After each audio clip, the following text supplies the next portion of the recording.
Hey everyone, welcome back for another deep dive with us. I always find these passages thought-provoking, and I'm really excited to jump into this one with you today. Yeah, definitely. Um, it's all about looking at life through this lens of faith, Yeah. and it uses this metaphor of a mirror, which I think is so cool to see ourselves and like our journey in a new way. Yeah, like a new light. Yeah. Exactly. It's interesting how it starts off. It starts with just such a simple question. Oh yeah, for sure. Have you looked at yourself lately in the mirror? I mean, it's something we all do. All the time. Right, but this is not talking about like checking your hair or your outfit or anything. It's really calling us to go a little bit deeper, to reflect on who we are Mhm. and how God's grace has really shaped us.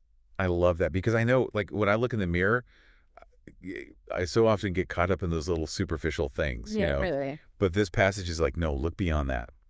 Look deeper. Yeah. It even talks about how our scars, those tough experiences we've all been through, Mm. can actually become like the most thought-provoking parts of our stories. Yeah, that line really resonated with me too. It's really about taking the things that we might see as imperfections or setbacks, and instead recognize the strength and the resilience that they actually represent. Mm. It's really cool. It's like those scars get woven into the fabric of who we are, and they make our stories richer and, much more meaningful. So true. They become like proof of what we've overcome, Yeah. a testament to God's grace to carry us through. Yeah. And speaking of God's grace, that imagery in the passage, raindrops that had their own drumming beats and landed on time to be flowing water. Oh, wow. What a Yeah. beautiful way to describe God's constant presence and support. It is. It's so powerful. I think it reminds me of how God's love is always there, like a steady rain, Yes. nourishing and sustaining us, even when we maybe don't really feel it.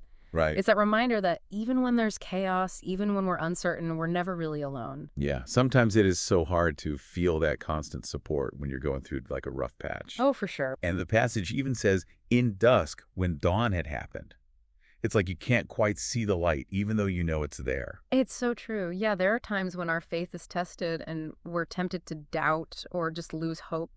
For sure. But the passage is encouraging us to like hold on to that trust in God, to remember that He's working everything out even when we can't see the whole picture. He's working it out for our good. So we've got to trust the process, Yeah. even when we don't understand it. Yeah. It's like knowing that dawn will come, even if we're stuck in the dusk. Hmm.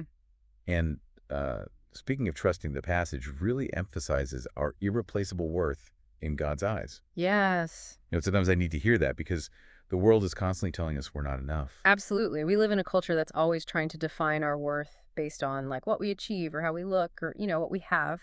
Yeah. But this passage, it cuts through all that and says, you are a priceless treasure in God's sight, Yes. loved and cherished just for who you truly are. And that brings up the question of how do we actually live out that worth? How do we align our lives with God's vision for us? Yeah. Because the passage says, live on God's terms and not people that you can never please. Right. That's a pretty tall order. It might sound daunting at first, Yeah? but I think it's actually a call to freedom. Okay. Because when we try to live our lives based on, what everyone else thinks or expects of us, we're always chasing that approval, and it's never going to truly satisfy. Right, constantly chasing. Yeah, but when we surrender to God's will, we find that purpose and that direction. And it's so much better than the fickle opinions of everyone else. It's like shifting our focus from trying to please everyone else to seeking God's pleasure, Exactly. which is ultimately where we'll find fulfillment. Yeah. But how do we actually do that? What does living on God's terms really look like?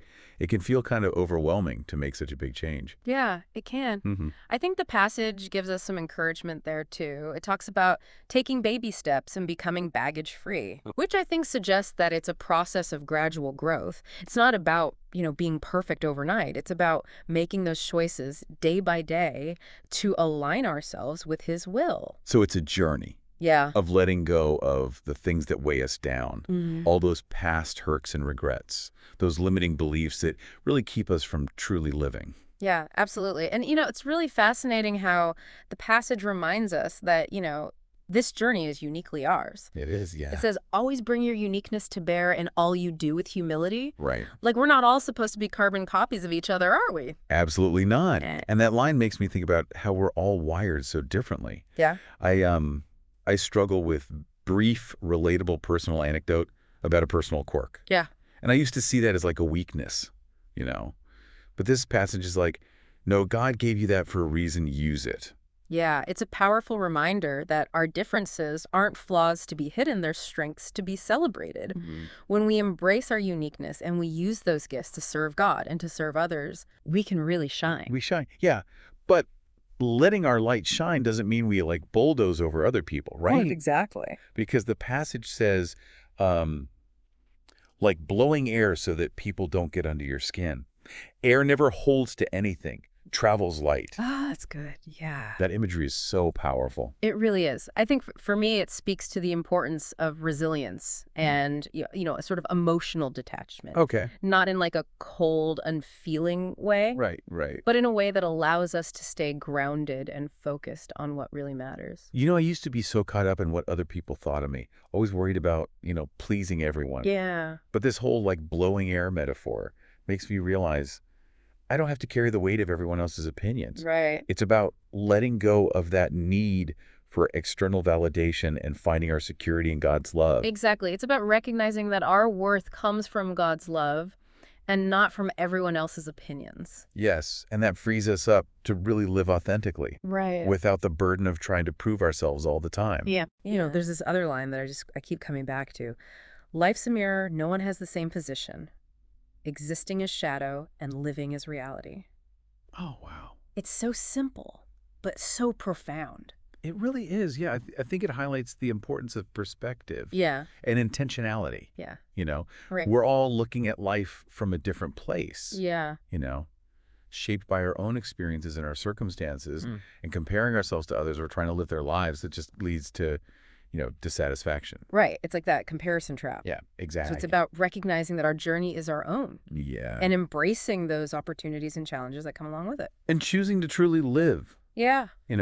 instead of just going through the motions. Right, exactly. It's about making those intentional choices that align with our values, with our purpose, being present in each moment, and embracing the fullness of life that God gives us. Yeah, it's about taking action. Yes. Living on God's terms, not, people's terms. Right. That call to action is so powerful.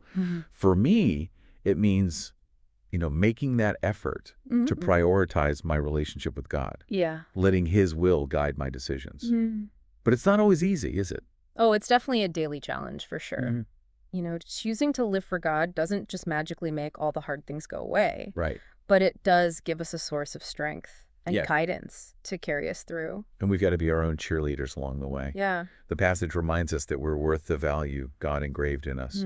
It's like our own little internal pep talk, reminding us of our worth Yeah, I love and that. the unique gifts that we bring. We don't need to wait for someone to give us permission to shine. Yes. God has already equipped us with everything we need to live fulfilling and impactful lives. And it's about stepping into that and using our gifts. And the passage wraps up with this beautiful affirmation. It says, become the excellent version of you that no one else can successfully replace. Be you. Oh, that's so good. It's so powerful. It really is. It's a challenge to embrace our authentic selves. Yes. To celebrate our strengths, to acknowledge, maybe some of our weaknesses. Yeah. And just strive for excellence in all that we do. Mm-hmm. And when we do that, when we live authentically, we reflect God's design for our lives. This whole passage just gives me this overwhelming sense of hope Yeah. and encouragement. It's like God saying, hey, just keep going. I'm with you. It really does feel like that, like a pep talk. Yeah. For our soul. Totally. And a big part of that is that emphasis on forgiveness. Oh, for sure. The passage tells us to forgive ourselves and move on with baby steps. Yeah. And I think we all struggle with that sometimes, Absolutely. Holding on to guilt and shame from the past. Yeah. Oh, yeah. I've got some baggage I'm still working on letting go of. But this passage reminds us that forgiveness isn't about, condoning those mistakes, It's about freeing ourselves from the weight of them. Yeah. Giving ourselves permission to move on. Yeah. It's like trading in those heavy suitcases. Yes. Full of, guilt and regret for a lightweight backpack. Yes. Ready for a new adventure. And that freedom lets us receive God's grace. Yeah. And walk lighter and love more freely. Absolutely. And it's not just about moving on. It's about moving in the right direction. Right. The passage talks about maintaining your direction by moving upwards and forward. Yeah. It's like we're climbing a mountain, Yeah. Always striving for something higher. Reaching for something more meaningful. Yeah, I love that. It's not just about escaping the past, but about reaching for something greater, you know, aligning our lives with God's will, seeking His guidance. Absolutely. Which is easier said than done sometimes. Oh, for sure it is. Because life throws those curveballs. It does. You know, those boisterous moments. Yeah. Those times of uncertainty that can knock us off course. Yeah, those storms will come. They do. But the passage reminds us, never let it get to you. Yeah, don't let it get to you. It's about, developing that resilience. Right. Trusting that He's with us even in those storms. Even in the storm. And using those experiences to learn and grow. Like building up those spiritual muscles, you know, to weather the storms and come out stronger. Yeah, and it's not about being perfect. Right. Or having all the answers. It's about taking those baby steps. Yeah, those small but consistent actions. That move us closer to God and closer to the people He's called us to be. And realizing that every season, even the difficult ones, oh yeah, holds these valuable lessons that shape us and prepare us for what's next. It's like our stories with all those twists and turns. They're still being written. They are. So as we wrap up this deep dive, I want to leave you with a question. When you look in the mirror, what do you see? How can you embrace your irreplaceable worth and take those baby steps towards living more fully on God's terms? May this passage inspire you to see yourself through God's love and grace, to embrace your journey, and to keep moving forward with hope and purpose. So good. Well, thanks for joining us for this deep dive.